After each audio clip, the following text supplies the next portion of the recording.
ನಮ್ಮ ಶಾಲೆಯ ಯಾವತ್ತಿಗೂ ಅಧ್ಯಕ್ಷರಾಗಿರುವಂಥ ಶ್ರೀ ದಾನೇಶ್ವರ ಅಪ್ಪಾಜಿಯವರನ್ನು ಎನ್ನ ಮನದಲ್ಲಿ ನೆನೆಯುತ್ತಾ, ಹಾಗೆ ಮಾತಾಶ್ರೀ ಸುಮಂಗಲ ದೇವಿಯವರನ್ನು ಎನ್ನ ಮನದಲ್ಲಿ ಸ್ಮರಿಸಿಕೊಳ್ಳುತ್ತಾ, ಒಬ್ಬನೇ ಎಂದು ಹೋರಾಟ ಮಾಡಲು ಯಾವತ್ತೂ ಹಿಂಜರಿಯಬಾರದು.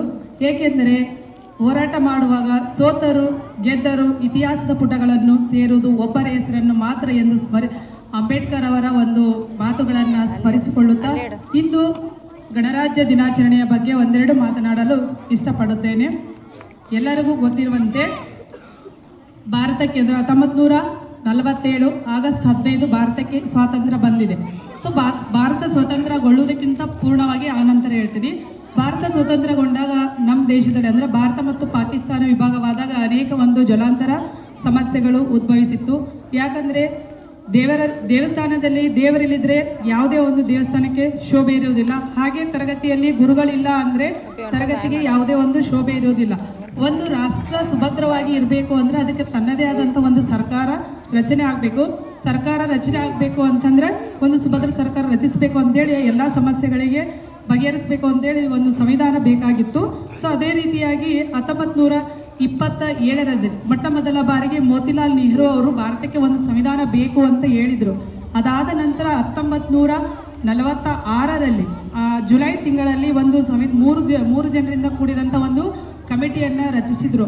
ಅದಾದ ನಂತರ 1946 ಡಿಸೆಂಬರ್ 9 ಸಂವಿಧಾನ ರಚನಾ ಸಭೆಯನ್ನು ತಾತ್ಕಾಲಿಕವಾಗಿ ಅಲ್ಲಿ ಸಚ್ಚಿದಾನಂದ ಸಿನ್ಹಾ ಅವರನ್ನು ಅಧ್ಯಕ್ಷರನ್ನಾಗಿ ಮಾಡಿದರು. ಅಂದರೆ ಈ ಒಂದು ಕಾರ್ಯಕ್ರಮದಲ್ಲಿ ಅಂದರೆ ಸುಮಾರು 145 ದಿನಗಳ ನಿರಂತರ ಒಂದು ಸಭೆಯನ್ನು ನಡೆಸಿ ಅದರಲ್ಲಿ ಕೆ ಸಿ ರೆಡ್ಡಿ ಆಗಿರ್ಬೋದು, ಕೆಂಗಲ್ ಹನುಮಂತಯ್ಯ ಆಗಿರ್ಬೋದು, ಎಸ್ ನಿಜಲಿಂಗಪ್ಪ ಆಗಿರ್ಬೋದು, ಟೇಕೂರು ಸುಬ್ರಹ್ಮಣ್ಯ ಆಗಿರ್ಬೋದು, ಸುಚೇತನ ಕೃಪಲಾನಿ ಅವರಾಗಿರ್ಬೋದು, ಸರೋಜಿನಿ ನಾಯ್ಡು ಅವರಾಗಿರ್ಬೋದು, ಮತ್ತು ಡಾಕ್ಟರ್ BR ಅಂಬೇಡ್ಕರ್ ಅವರಾಗಿರ್ಬೋದು, ಮತ್ತು ಐರನ್ ಮ್ಯಾನ್ ಆಫ್ ಇಂಡಿಯಾ ಅಂತೇಳಿ ಕರೆಸಿಕೊಳ್ಳುವಂತಹ ಸರ್ದಾರ್ ವಲ್ಲಭಾಯಿ ಪಟೇಲ್ ಅವರು ಆಗಿರ್ಬೋದು.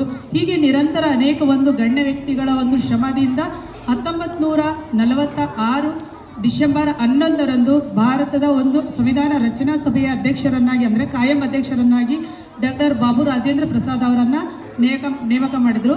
ಕರಡು ಸಮಿತಿ ಅಧ್ಯಕ್ಷರನ್ನಾಗಿ ಅಂಬೇಡ್ಕರ್ ಅವರನ್ನು ನೇಮಕ ಮಾಡಿದರು. ಅಂದರೆ ಒಂದು ಸಂವಿಧಾನ ಈ ಜಗತ್ತಿನಲ್ಲಿ ಅತಿ ಒಂದು ದೊಡ್ಡ ಲಿಖಿತ ಬೃಹತ್ ಸಂವಿಧಾನ ಅಂದರೆ ನಮ್ಮ ಭಾರತ ಸಂವಿಧಾನ ಅಂತ ಹೇಳ್ಬೋದು. ಯಾಕಂತಂದರೆ ನಮ್ಮ ಒಂದು ದೇಶದ ಸಂವಿಧಾನ ಬ್ರಿಟನ್ ಮಾದರಿಯಲ್ಲಿದೆ. ಬೇರೆ ಬೇರೆ ದೇಶಗಳಿಗೆ ಹೋಗಿ ಅಲ್ಲಿಯ ಒಂದು ಸಂವಿಧಾನವನ್ನು ಅರ್ಥ ಮಾಡಿಕೊಂಡು ಆ ಸಂವಿಧಾನದಲ್ಲಿರುವಂಥ ಕೆಲವೊಂದು ಅಂಶಗಳನ್ನು ಅಳವಡಿಸಿಕೊಂಡು ನಮ್ಮ ಭಾರತದ ಸಂವಿಧಾನದಲ್ಲಿ ಅಳವಡಿಸಿದರು. ಹಾಗಾಗಿ ನಮ್ಮದು ಜಗತ್ತಿನ ಎಲ್ಲ ಸಂವಿಧಾನಗಳಿಗಿಂತೂ ಕೂಡ ಬೃಹತ್ ಸಂವಿಧಾನ ಅಂತಲೂ ಕೂಡ ಹೇಳಿದರೆ ತಪ್ಪಾಗಲಾರದು. ಅಷ್ಟೇ ಒಂದು ಕಠಿಣ ಸಂವಿಧಾನ ಕೂಡ ಮತ್ತು ಸರಳ ಸಂವಿಧಾನ ಕೂಡ. ನಮ್ಮ ಭಾರತ ಸಂವಿಧಾನ ಹಿಂದಿ ಮತ್ತು ಇಂಗ್ಲಿಷ್ ಭಾಷೆಯಲ್ಲಿದೆ. ಸಾಮಾನ್ಯರು ಕೂಡ ಅದನ್ನು ಓದಿ ಅರ್ಥೈಸಿಕೊಳ್ಳಬಹುದು ಅಂತ ಹೇಳ್ಬೋದು. ಸೊ ಹಾಗಾದರೆ ಸಂವಿಧಾನ ರಚನೆ ಆದಾಗ ಏನೇನೆಲ್ಲ ಅಳವಡಿಸಿಕೊಂಡ್ರು ಅಂದರೆ ಅಮೇರಿಕಾದಿಂದ ಮೂಲಭೂತ ಹಕ್ಕುಗಳನ್ನು, ಮೂಲಭೂತ ಕರ್ತವ್ಯಗಳನ್ನು, ರಾಜನೀತಿ ನಿರ್ದೇಶಕ ತತ್ವಗಳನ್ನು ಐರಿಷ್ ಸಂವಿಧಾನದಿಂದ ಮತ್ತು ರಷ್ಯಾ ಸಂವಿಧಾನದಿಂದ ಹೀಗೆ ಬೇರೆ ಬೇರೆ ದೇಶಗಳಿಗೆ ನಮ್ಮ ಭಾರತೀಯರು ಹೋಗಿ ಅಲ್ಲಿಯ ಒಂದು ಸಂವಿಧಾನವನ್ನು ಅಧ್ಯಯನ ಮಾಡಿ ಅಲ್ಲಿರುವಂತಹ ಕೆಲವೊಂದು ವಿಷಯಗಳನ್ನು ನಮ್ಮ ಭಾರತ ಸಂವಿಧಾನದಲ್ಲಿ ಅಳವಡಿಸಿಕೊಂಡ್ರು. ಭಾರತ ಸಂವಿಧಾನ ಜಾರಿಗೆ ಬಂದಿದ್ದು ನಿಮಗೆಲ್ಲರಿಗೂ ಗೊತ್ತಿರುವಂಥ ವಿಷಯ. 1949 ನವೆಂಬರ್ 26ರಂದು ನವೆಂಬರ್ 26ರಂದು ಭಾರತ ಸಂವಿಧಾನದ ಒಂದು ಅಂಗೀಕಾರ ಆಯಿತು. ಅದಾದ ನಂತರ 1950 ಜನವರಿ 26ರಂದು ನಾವು ಭಾರತ ಸಂವಿಧಾನದ ದಿನ ಅಂತೇಳಿ ಕರಿತೀವಿ. ಯಾಕೆ ಇದರ ಹಿನ್ನೆಲೆ ಏನು ಅಂತ ನಾವು ಸ್ವಲ್ಪ ಬ್ಯಾಕ್ ಹೋದಾಗ ಏನಾಗುತ್ತಪ್ಪ ಅಂತಂದ್ರೆ 1929ರಲ್ಲಿ ಲಾಹೋರಲ್ಲಿ ಕಾಂಗ್ರೆಸ್ ಅಧಿವೇಶನ ನಡೆಯುತ್ತೆ. ಆ ಅಧಿವೇಶನದ ಅಧ್ಯಕ್ಷತೆಯನ್ನು ಭಾರತದ ಮೊದಲ ಪ್ರಧಾನಮಂತ್ರಿಯಾಗಿರುವಂತಹ ಜವಾಹರ್ಲಾಲ್ ನೆಹರು ಅವರು ವಹಿಸ್ಕೊಂಡಿರ್ತಾರೆ. ಸೊ ಅವರು ಅಲ್ಲಿ ಸಂಪೂರ್ಣ ಸ್ವರಾಜ್ಯ ಎಂಬ ಘೋಷಣೆಯನ್ನು ಅಲ್ಲಿ ಹೊರಡಿಸಿರ್ತಾರೆ. ಸೊ ಅದಾದ ನಂತರ 1930ರಲ್ಲಿ ರಾವಿ ನದಿಯ ದಡದ ಮೇಲೆ ಈ ಕೆಂಪುಕೋಟೆ ಮೇಲೆ ಅಂದರೆ ತ್ರಿವರ್ಣ ಧ್ವಜವನ್ನು ಹಾರಿಸುವ ಮೂಲಕ ಗಣರಾಜ್ಯ ಅಂತ ಹೇಳಿ ಕರೀತಾರೆ. ಸೊ ಅದರ ಒಂದು ಸವಿ ನೆನಪಿಗಾಗಿ ನಾವು ಪ್ರತಿ ವರ್ಷ ಜನವರಿ 26, 1950ರಂದು ಭಾರತದ ಒಂದು ಗಣರಾಜ್ಯ ದಿನಾಚರಣೆ ಅಂತ ಹೇಳಿ ಕರಿತೀವಿ. ಗಣರಾಜ್ಯ ಅಂದರೆ ಏನು ನಮಗೆಲ್ಲರಿಗೂ ಗೊತ್ತಿದೆ. ಗಣ ಅಂದರೆ ಗುಂಪು ಅಂದರೆ ರಾಜ್ಯಗಳ ಗುಂಪು ಇಲ್ಲ. ಇಡೀ ಒಂದು ರಾಷ್ಟ್ರವನ್ನು ಆಳಬೇಕು ಅಂದರೆ ಒಬ್ಬ ನಾಯಕ ಬೇಕು. ಒಬ್ಬ ನಾಯಕನನ್ನು ಪ್ರತ್ಯಕ್ಷವಾಗಿ ಮತ್ತು ಪರೋಕ್ಷವಾಗಿ ನಾವು ಚುನಾವಣೆಯ ಮೂಲಕ ನಿಗದಿತ ಅವಧಿಯವರೆಗೆ ಏನು ಆಯ್ಕೆ ಮಾಡ್ತೀವಲ್ಲ ಅದನ್ನು ನಾವು ಗಣರಾಜ್ಯ ಅಂತೇಳಿ ಕರಿತೀವಿ. ಹಾಗಾಗಿ ನಮ್ಮ ಸಂವಿಧಾನದಲ್ಲಿ ಮೂಲಭೂತ ಹಕ್ಕುಗಳು ಅಂದರೆ 14ರಿಂದ 32ನೇ ವಿಧಿಯವರೆಗೂ ಅಂದರೆ ಸುಮಾರು 6 ಮೂಲಭೂತ ಹಕ್ಕುಗಳನ್ನು ನೋಡಬಹುದು. ಮತ್ತು ರಾಜನೀತಿ ನಿರ್ದೇಶಕ ತತ್ವ ಮೂಲಭೂತ ಕರ್ತವ್ಯಗಳು 11 ಇದಾವೆ, ರಾಜನೀತಿ ನಿರ್ದೇಶಕ ತತ್ವಗಳು 14 ಇದಾವೆ. ಅಂದ್ರೆ ನಾವು ಏನು ಇಲ್ಲಿ ಅರ್ಥ ಮಾಡ್ಕೋಬೇಕು ಅಂದ್ರೆ ಬರ್ತೀವಿ, ಎಲ್ಲರೂ ಸೇರ್ತೀವಿ, ಒಂದಿಷ್ಟು ಮಾತಾಡ್ತೀವಿ, ಹೋಗ್ತೀವಿ ಅಲ್ಲ.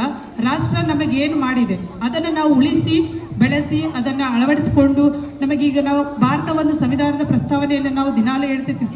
ಭಾರತದ ಪ್ರಜೆಗಳಾದ ನಾವು ಭಾರತವನ್ನು ಗಣರಾಜ್ಯ, ಪ್ರಜಾಸತ್ತಾತ್ಮಕ, ಸಮಾಜವಾದಿ, ಜಾತ್ಯತೀತ ಅಂತ ಹೇಳ್ತೀವಿ. ಅಂದರೆ ಇಲ್ಲಿ ಯಾವುದೇ ಜಾತಿ ಧರ್ಮ ಭೇದ ಭಾವ ಮಾಡದೆ ನಾವೆಲ್ಲರೂ ಒಂದೇ ಎಂಬ ಭಾವನೆಯಿಂದ ಬದುಕೋಣ. ಹಿರಿಯರು ಹಾಕಿಕೊಟ್ಟಂಥ ನೀತಿ ನಿಯಮಗಳನ್ನು ಪಾಲಿಸೋಣ. ದೇಶಕ್ಕಾಗಿ ನಾವೆಲ್ಲರೂ ಏನಾದರೂ ಮಾಡೋಣ ಅಂತ ಹೇಳುತ್ತಾ ನನಗೆ ಮಾತನಾಡಲು ಅವಕಾಶ ಕೊಟ್ಟಂಥ ಎಲ್ಲರಿಗೂ ಧನ್ಯವಾದಗಳನ್ನು ಹೇಳುತ್ತಾ ನನ್ನ ಪುಟ್ಟ ಭಾಷಣಕ್ಕೆ ವಿರಾಮವನ್ನು ನೀಡುತ್ತೇನೆ.